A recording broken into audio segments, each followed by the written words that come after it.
আমরা অত্যন্ত দুঃখিত, মর্মাহত। গোটা বরাক উপত্যকা, গোটা আসাম রাজ্য, গোটা ভারতবর্ষের মানুষ শোকস্তব্ধ। আজকে আমরা এমন একজন ব্যক্তিকে হারিয়েছি, প্রতিভাবান একজন জনপ্রিয় কণ্ঠশিল্পী, যিনি শুধু কণ্ঠশিল্পী ছিলেন না, একজন আমরা লক্ষ্য করেছি অনেক সময় উনি অ্যাক্টিং করেছেন সিনেমা জগতে, উনি সুরকার ছিলেন, গীতিকার ছিলেন।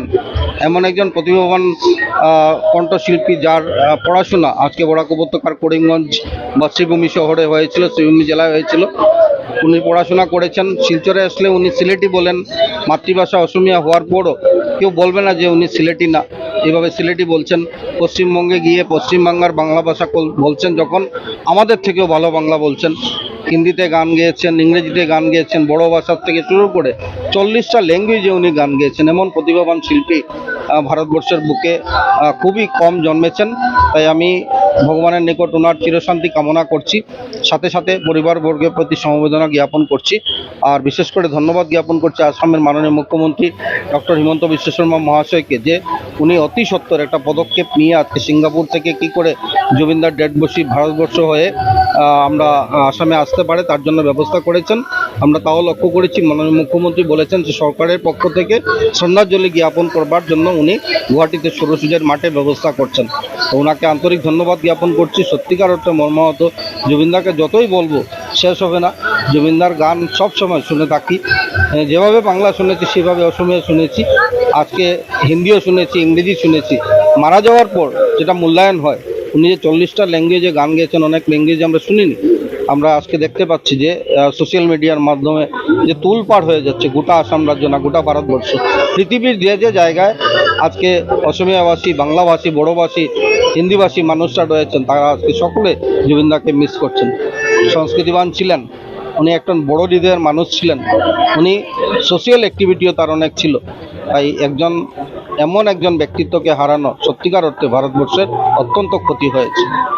कंठशिल्पी जुबिन गर्ग का कल देवसान हुआ है सिंगापुर में, आप सभी को जानकारी है। उसके लिए हमारे असम सरकार ने 3 दिन का राजकीय शोक घोषित किया है 20, 21, 22 को, और सारे असम के साथ सिलचर में भी उनको श्रद्धांजलि सभा अलग अलग जगह और आयोजित की गई है। आज हम यहाँ गांधी बाग में उपस्थित हैं, जहाँ पे सरकारी कर्मचारी और साथ ही साथ विभिन्न संस्थाएं यहाँ पे श्रद्धांजलि अर्पित कर रही हैं। और मैं आशा करूँगा कि जितने भी उनके फ़ैन हैं, जितने भी लोग हैं, सभी को इस दुखद घटना को संभालने की शक्ति दे और उनकी आत्मा को शांति दे। पर्सनली क्या बोलेगा सर एज ए सिंगर?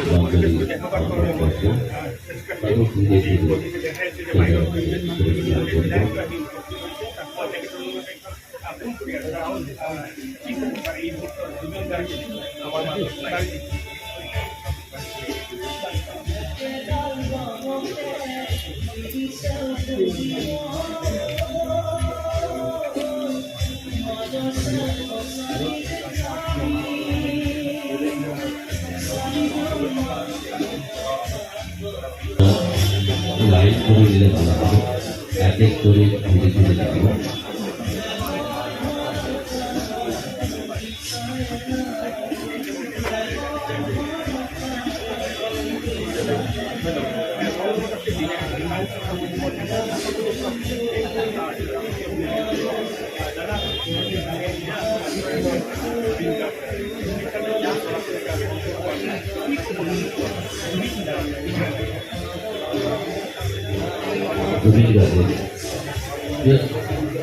প্রথমে গান গেয়েছিল এবং তিনি একটা গান তিনি গেয়েছিলেন, এটা একটা গাওয়ার সময় তিনি ভুলে শোনাতে হবে। বিখ্যাত গান রয়েছে মায়া বিহি, এটা কথা শুনে থাকতেন। এই গানটির মাধ্যমে তিনি